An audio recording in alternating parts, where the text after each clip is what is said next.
সাধারণ মানুষরা দেখছি চাকরিটা তো যারা চাকরি পেয়েছে ঘুষ দিয়েছিল তাদের ব্যাপার, কিন্তু মাঝখান থেকে যেটা সবার ব্যাপার ছিল, গ্যাসের দাম বাড়লো, ঔষধের দাম বাড়লো, সেই জায়গায় প্রতিবাদটাকে কিন্তু স্তব্ধ করে দেওয়া হলো। তাই আপনাদেরকে বলছি, আমার হিন্দু ভাই, মুসলিম ভাই, এই ওয়াকফ আন্দোলন শুধু কিন্তু মুসলমানদের আন্দোলন নয়। হ্যাঁ, এই সম্পত্তিটা মুসলমানদের বাপ দাদুদের সম্পত্তি, তবে এই আন্দোলনটা কিন্তু আপনারও। আজকে হিন্দু মুসলিম কাঁধে কাঁধ মিলিয়ে আসুন, ময়দানে নামুন।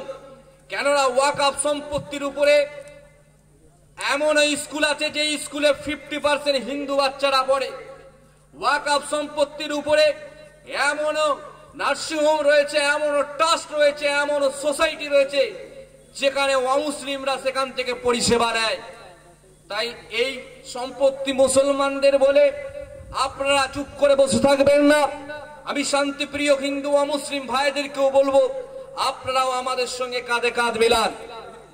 1954 সালে যখন এই ওয়াকফ আইনটা প্রতিষ্ঠিত করা হয়েছিল, এর আগে কি ওয়াকফ সম্পত্তি ছিল না? মোগল সাম্রাজ্য থেকে শুরু করে ভারতবর্ষ প্রতিষ্ঠিত হওয়া থেকে শুরু করে যখন থেকে মুসলমানরা ছিল তখন থেকে এই সম্পত্তিটাকে মসজিদ, মাদ্রাসা, বিভিন্ন এতিমখানার নামে দান করতে শুরু করত।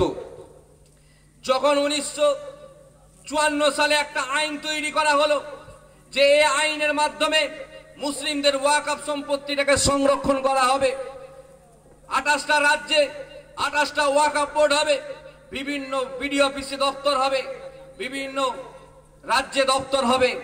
আচ্ছা বলুন তো, এই ওয়াকফ সম্পত্তির কিছু কি আমরা পেয়েছি? কিছুই আমরা পাইনি। তবে এই আন্দোলন করব কেন? এই সম্পত্তিটাকে আগামীতে যাতে সঠিকভাবে ইউটিলাইজ হয়। আপনাদেরকে মনে রাখতে হবে, এই ওয়াকফ সম্পত্তি আপনার বাপ দাদুর পূর্বপুরুষের সম্পত্তি। এই সম্পত্তিটাকে আপনার আমার কাছ থেকে কেড়ে নেবার একটা চক্রান্ত চলছে।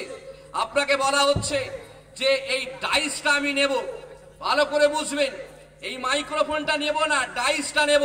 কিন্তু এই মাইক্রোফোনটা তো ডাইসের সঙ্গে সেটিং করা আছে। যদি এই ডাইসটা টেনে নেওয়া হয়, আপনি দেখবেন অটোমেটিক এই মাইক্রোফোনটা চলে গেছে আপনার হাতে। আপনাকে বলা হচ্ছে ওয়াকফ সম্পত্তি নেব, আপনারা কিছু নেওয়া হবে না। ওয়াকফ আইন তৈরি করা হয়েছে মুসলমানদের ভালো করার জন্য। কিন্তু আপনি জানেন, পশ্চিমবঙ্গের মধ্যে, ভারতবর্ষের মধ্যে যে লাখ লাখ মসজিদ আছে, মাদ্রাসা আছে, সেই মাদ্রাসাগুলো, মসজিদগুলো সব ওয়াকফ সম্পত্তির উপরেই দাঁড়িয়ে আছে। ও ওয়াকফ সম্পত্তি নেব মানে আপনার মসজিদ নেবে, ওয়াকফ সম্পত্তি নেব মানে আপনার মাদ্রাসা, আপনার কবরস্থান সব নেবে।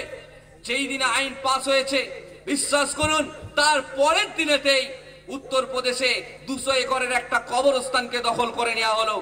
আজকে গুছে গুছে, আজকে বেছে বেছে শুধুমাত্র মুসলিম সম্প্রদায়ের উপরে আঘাত আনা হচ্ছে। কেন ভাই? যেই গাছে কিন্তু ফল বেশি থাকে সেই গাছেই কিন্তু পাড়ার ছেলেরা ঢিল মারে। যাদের দোকানে সোনা আছে, এই সোনার দোকানেই কিন্তু চুরি হয়, সবজির দোকানে চুরি হয় না। মনে রাখবেন, মুসলমান এমন একটা জাতি, মুসলমানকে যদি বলা হয় তোমার গাড়ি দাও দিয়ে দেবে, তোমার বাড়ি দাও দিয়ে দেবে, কিন্তু মুসলমানকে যদি বলে তোমার ইমানটা দাও, ওরা জানে মুসলমান ইমান নিয়ে কারোর সঙ্গে সওদা করবে না। কারণ ওরা পরীক্ষিত, ওরা দেখেছে গোটা ভারতবর্ষের সব জাতিকে বলা হয়েছিল করোনার সময় এইভাবে থালা বাজাও। বড় বড় সেলিব্রিটিরাও ওরা ঠিক কি ভুল বিচার করেনি, ওরা বাঁচার জন্য থালা বাজাতে শুরু করেছিল। কিন্তু মুসলমান জাতি এমন একটা জাতি, ওর নামাজটা পড়ে তখন হাদিস দেখে পড়াশোনা করে, ও যখন খায় সেটাও দেখে হালাল কি হারাম, ও যখন চলাফেরা করে তখনও মিলিয়ে দেখে এটা আমার রাসূলুল্লাহর মতো কিনা। তাই ওরা জানে এ মুসলমান কিসি গায়রুল্লাহ কে পাস সার নেই ঝুকাएंगे। তাই আপনাদেরকে বলবো, এই ওয়াকফ সম্পত্তি বাঁচানোর জন্য হিন্দু মুসলিম উভয়ে মিলে ময়দানে নামুন। আগামী 26 তারিখে আপনারা ব্রিগেডের ময়দানে চলুন। কে ডাকছে, কোন দল, কোন জামাত আর দেখবেন না, দলাদলি করবেন না। চলুন একসঙ্গে কাঁধে কাঁধ মিলিয়ে আমরা ওয়াকফ সম্পত্তি বাঁচাবো। আল্লাহ আমাদের সকলকে বোঝ দান করেন। সকলে বলেন আল্লাহুম্মা আমিন। আসসালামু আলাইকুম। বলছি এখন কি মিটিং শেষ হয়ে গেছে? আচ্ছা, আপনাদের ইমাম সাহেব স্টেজে আছে না?